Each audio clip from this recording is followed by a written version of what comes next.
I'm going to tell you a story that I read in a diary that was written by a mother who had actually been on the wagon train with her children. So it's a true story. I'm going to tell it to you like she wrote it. It was early in the morning when my son Jacob came and asked if he could ride his pony out and get something for supper.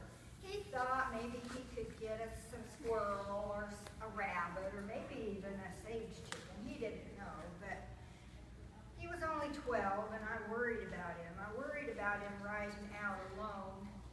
But he'd been with his pa, so I said, yeah, go ahead. It'll be all right. I know you'll be fine. But stay in front of the wagon train.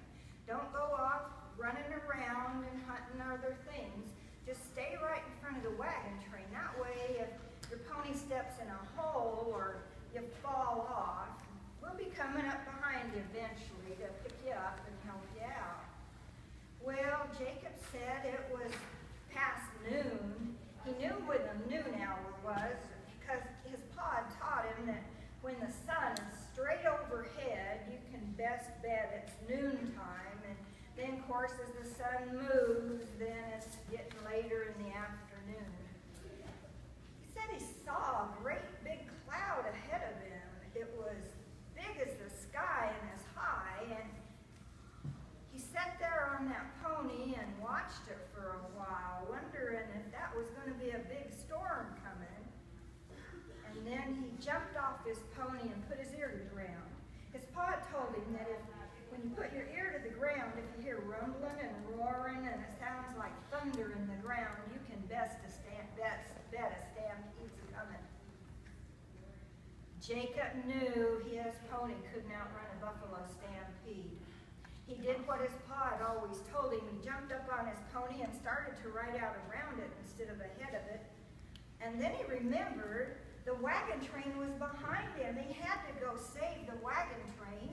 He had to warn him. So he turned that pony around and he rode just as hard as he could ride that pony, just as fast and as hard. I'll never forget him coming up over the hill. He was yelling and shouting, "Buffalo coming! Buffalo stampede!" We could see the dust by then, and the big cloud was coming in on us. The wagon master didn't wait even a second. He said, "Round up them wagons into a circle. Get that livestock into the middle.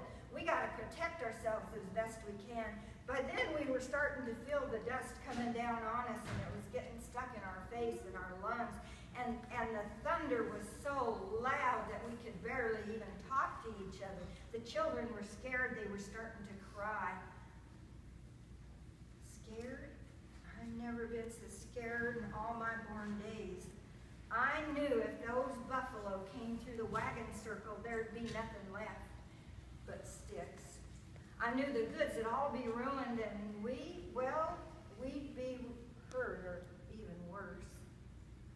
The men were shooting their guns in the air. The women were screaming at the children to sit down and be quiet. The children were crying. You could see their tears in the dirt on their faces.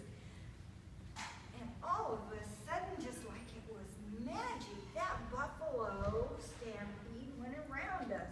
It turned. That big buffalo took them buffalo clear away from our wagon circle. We talked about it later.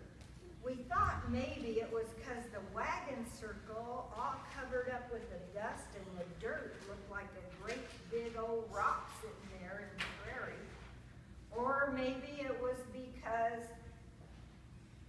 the men were shooting their rifles and scaring them buffalo, and they didn't like the sound of that.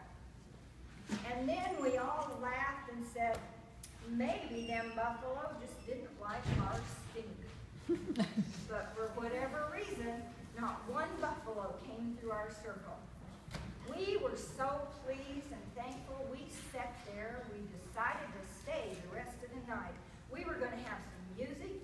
We were going to eat a big old buffalo steak because one of the sellers shot one of them buffalo. And we were going to have us a buffalo party.